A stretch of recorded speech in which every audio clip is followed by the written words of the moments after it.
આવી કોપલું ખાવી પડે 5 રૂપિયાનું કોરોના હોય એની કોપલું ખાવી પડે દૂધના પેટ જેવા દે એ દેવ કહેવાય અમારા બે દેવ મામા એ દેવ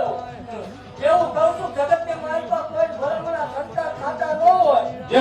એકદમ હત્યા ગાડાની મેરડીનો ભેટો કરાવો કોરોના